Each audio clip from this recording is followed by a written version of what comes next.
Halo, bagaimana kabar Anda hari ini? Saatnya Anda menyimak berita Bandung bersama saya, Rusdi Maulana. Kami akan menghadirkan sejumlah informasi menarik untuk Anda dan berikut 3 berita utamanya. Sopir bus pariwisata yang mengalami kecelakaan di Raja Pola Tasikmalaya ditetapkan sebagai tersangka. Diduga lakukan pungli, Satgas Saber Jawa Barat periksa 5 orang panitia PPDB SMKN 5 Bandung. Ribuan warga ramaikan Karnaval Hari Jadi Majalengka yang ke-532.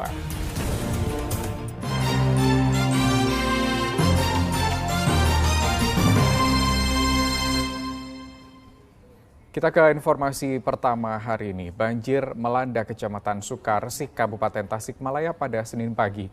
Banjir disebabkan oleh hujan deras dan luapan Sungai Citanduy. Hujan dengan intensitas tinggi yang terjadi sejak Minggu malam menyebabkan banjir di Desa Tanjung Sari, Kecamatan Sukaresik, Kabupaten Tasikmalaya. Selain hujan deras, banjir juga disebabkan meluapnya Sungai Citanduy yang tidak bisa menampung debit air. Banjir yang masuk dalam permukiman warga membuat sebagian warga mengungsi, sementara sebagian warga lainnya tetap bertahan di rumah mereka masing-masing demi menjaga barang berharga milik mereka. Ketinggian air diperkirakan mencapai 1 hingga 1,5 meter. Tabu sabarapa banjirnya ya? Jam seberanya banjir kita teh? Jam genep Antara pagi lah, jam 6 pagi. Tidak ada korban jiwa dalam peristiwa ini, namun 1 unit mobil patroli milik polisi terendam air. Eko Setiabudi melaporkan dari Kabupaten Tasikmalaya.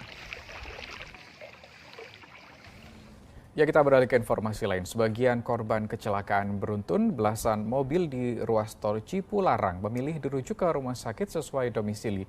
Polisi masih memeriksa sejumlah saksi untuk mengetahui penyebab kecelakaan.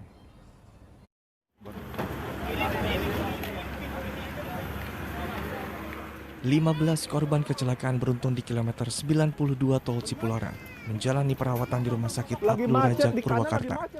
Dari belasan korban, sebagian besar mengalami patah tulang. Namun pada Senin pagi, 7 pasien memilih untuk pulang melanjutkan perawatan di rumah sakit sesuai domisili mereka masing-masing. Sementara 8 pasien lainnya masih dirawat secara intensif. Untuk luka ringan sendiri ada 15 dan hampir rata-rata memutuskan untuk melanjutkan perawatan di domisili rumah. Jadi biar dekat dengan rumah. tinggal 8 ya Pak. Yang dirawat sini tinggal 8. Berarti di IGD 3 di ruang perawatan 5. Yang masih di IGD ada 3, sudah masuk ruang perawatan ada 5.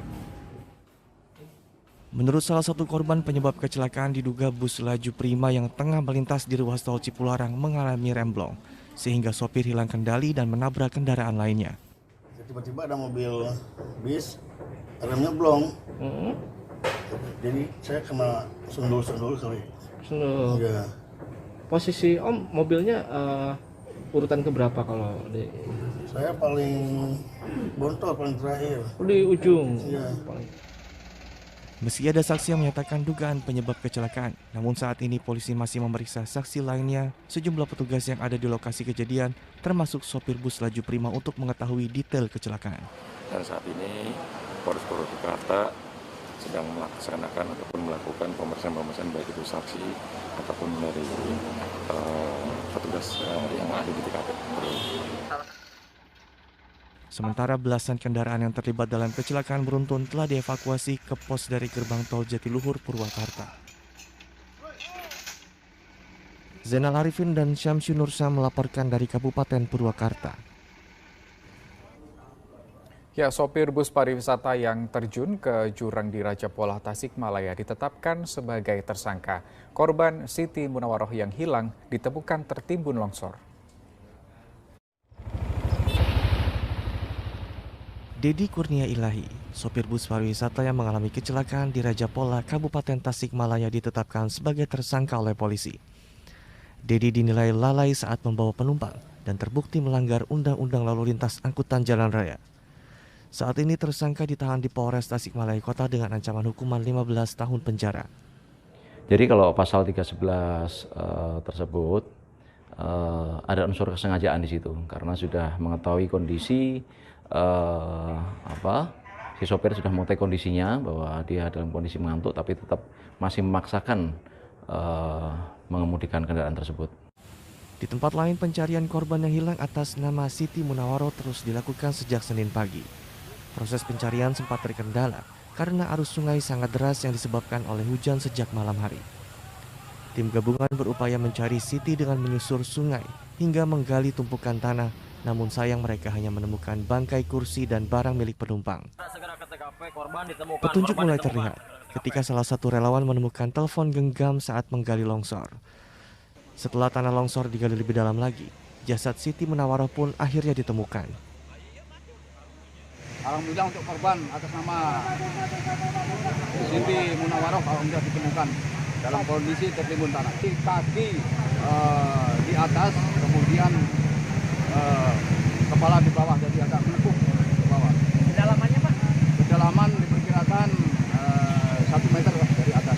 Setelah dievakuasi dari tumpukan longsor, jasad Siti langsung dibawa ke RSUD Dr. Soekarjo, Kota Tasikmalaya untuk kepentingan identifikasi sebelum jasadnya diserahkan kepada pihak keluarga. Eko Setiabudi melaporkan dari Kabupaten Tasikmalaya. Polisi mengungkap belasan kasus peredaran narkoba di wilayah Kabupaten Subang. Para pengedar menyasar pemuda dan pelajar. Satuan Reserse Narkoba Polres Subang merilis 12 tersangka peredaran narkoba di wilayah Kabupaten Subang. Dari belasan tersangka, 1 diantaranya merupakan seorang perempuan dan 2 tersangka lainnya merupakan residivis. Belasan pelaku yang ditangkap di sejumlah wilayah merupakan hasil pengungkapan sejak bulan Mei hingga Juni 2022. Pengungkapan kasus narkoba tersebut ada 12 kasus, ya, 12 kasus. Dengan narkotika golongan 1 jenis ganja sebanyak 1 kasus dan golongan 1 jenis sabu sebanyak 10 kasus. TKP-nya ada di Subang Kota, Pamanukan, Ciasem, kemudian ada di Purwadadi, Kalijati, Tambak Dahan, Pusaka Jaya, Patok Besi, Ciater, dan Belanakan.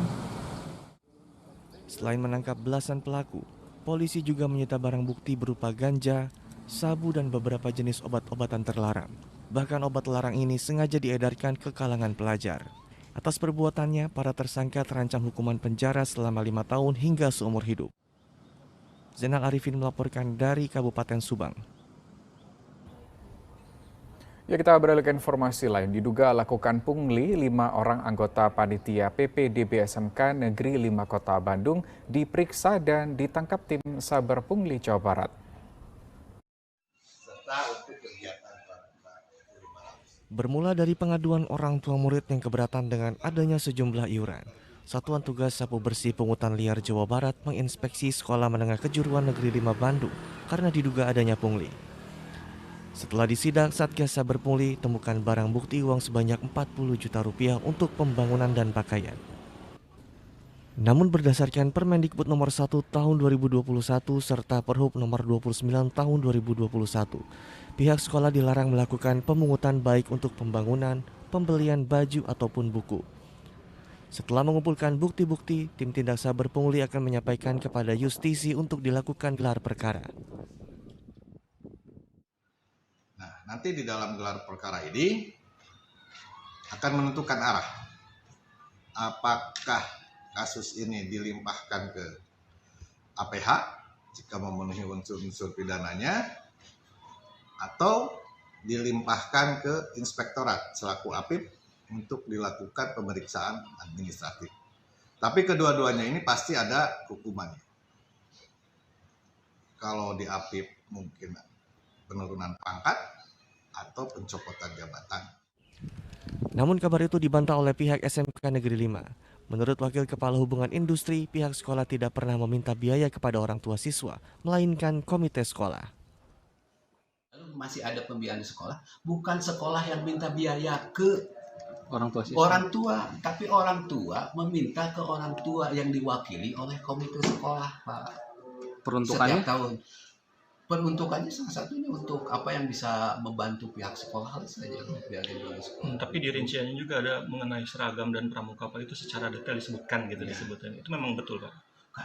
Bisa disebutkan seperti itu, tapi tidak digunakan untuk itu. Itu hanya mengatakan bahwa program-program sekolah itu seperti itu, Pak. Saat ini pihak sekolah masih melaksanakan PPDB tahap kedua dan kegiatan sekolah pun tetap dilakukan secara normal.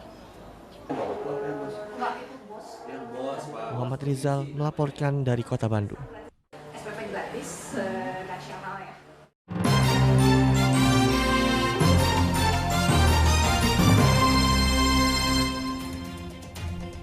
Anda kembali menyaksikan Berita Bandung bersama saya Rusdi Maulana. Bagi Anda yang baru saja bergabung, kami hadirkan kembali 3 berita utama hari ini.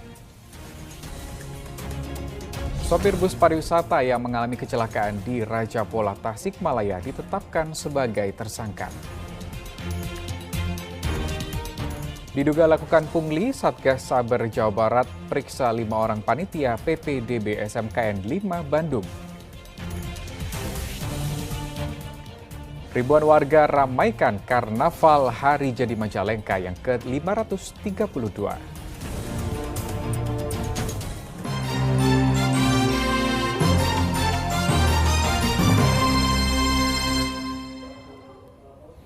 Sejumlah anggota kelompok Khilafatul Muslimin di Bandung Barat, Kota Cimahi, dan Kabupaten Majalengka menyatakan keluar dari kelompok tersebut dan kembali ke NKRI.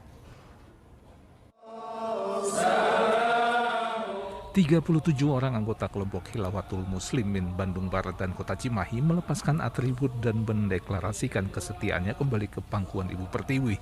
Deklarasi dibacakan di Mapolres Cimahi. Deklarasi juga disaksikan perwakilan Majelis Ulama Indonesia MUI Bandung Barat dan Kota Cimahi, tokoh agama, ormas Islam, dan pejabat pemerintah. Iringan sholawat juga menandai bubarnya kelompok ini. Makanya dengan deklarasi ini insya Allah kita jamin aman, tentram, damai. Semua paham yang penting bahwa di Cimahi dan Kabupaten Bandung Barat Khilafatul Muslimin sudah kembali ke negara kesatuan Republik Indonesia. Sebanyak 11 warga Kabupaten Majalengka menyatakan diri keluar dari kelompok Khilafatul Muslimin. Mereka pun berikrar kembali ke negara kesatuan Republik Indonesia. Pemerintah Kabupaten Majalengka menyatakan akan membina mantan anggota kelompok tersebut dengan cara persuasif. Kita akan kerjasama dengan MUI, ya, sama dengan kepala desa air betul-betul menggait mereka ya, dengan persuasif supaya tidak mereka juga merasa dipencilkan, dimarginalkan, gitu, sehingga akan timbul nanti kelompok emosional. Oleh itu pendekatan kami lakukan memberikan pengertian, pemahaman arahan kepada mereka agar kembali kepada jalan yang di sana mereka itu banyak teman saya tuh pengawal sekolah dan juga yang memproduksi kopi dan temannya baik-baik. Mantan anggota Khilafatul Muslimin ini kemudian dikembalikan kepada keluarganya, namun tetap dalam pantauan. Muhammad Abbas dan Agun Gunawan melaporkan dari Kota Cimahi dan Kabupaten Majalengka. 4 jembatan di ruas Pantura Subang akan dibongkar untuk peremajaan. Lantai jembatan akan diganti dengan konstruksi baru. 4 jembatan di ruas Pantura Subang yang dibongkar yaitu Jembatan Cigadung di Pamanukan, Jembatan Pangaritan di Pantura Sukasari, serta Jembatan Ciasem di Cilamaya. Di Pamanukan, Subang, peremajaan Jembatan Cigadung memasuki tahap pembongkaran. Jembatan Cigadung yang sempat diperbaiki tahun 2015 silam dibongkar seluruhnya. Selama pembongkaran, rekayasa arus kendaraan diberlakukan di ruas Pantura dengan sejumlah petunjuk serta petugas yang berjaga. Sini kita akan melakukan pembongkaran dan diganti dengan baru Pak ya, memakai steel box girder. Ya, di Pantura ada beberapa, nggak cuma di Cigadung, itu ada 4 titik. Pertama Cigadung, kedua Pangaritan, ketiga Ciasem, dan keempat di Cilamaya. Berapa lama pengerjaannya? Pengerjaannya kurang lebih sampai November akhir tahun. Jadi semoga tidak melewati Nataru Pak ya. Ya, kita ke informasi lain. Seekor buaya dengan mulut dilakban yang muncul di Sungai Cisadane, Kota Bogor dan sempat viral ditemukan mati. Buaya ini mati diduga akibat kelaparan. Seekor buaya mati di Kali Sadane. Seekor buaya muara yang sempat menggegerkan warga Kota Bogor di aliran Sungai Cisadane akhirnya ditemukan. Mirisnya, buaya ini ditemukan oleh warga sekitar 7 km dari titik awal penampakan dalam kondisi sudah mati dan kondisi mulut sudah tidak terikat lakban. Kirain teh bayawak ya, soalnya buaya, terus kata teman-teman teh. Ini mah buaya yang itu teh, kemarin yang rame di itu teh. Coba foto. Baru kayaknya matinya, Pak. Oh, kondisinya udah mati? Kondisinya udah mati, tapi kayaknya matinya baru. Oh gitu. Iya. Itu hanyut? Hanyut tadinya. Diduga buaya ini mati karena kelaparan. Buaya tersebut dalam keadaan ditemukan oleh warga dalam keadaan mati, dikarenakan si buaya tersebut untuk mulutnya tertutup oleh lakban. Jadi untuk beberapa hari ini kemungkinan dia mati dikarenakan tidak memakan atau tidak makan. Warga di Kelurahan Rangga Mekar, Kota Bogor sebelumnya dihebohkan dengan penemuan buaya di Sungai Cisadane. Buaya ini pertama kali dilihat oleh warga pada Rabu pekan lalu. Petugas gabungan yang terdiri dari Damkar, BPBD, dan BKSDA pun sempat melakukan pencarian tapi tidak berhasil menemukannya. Iwan Kurniawan melaporkan dari Kota Bogor. Ya, jemaah calon haji dari berbagai daerah di Jawa Barat berangkat ke Tanah Suci secara bergelombang.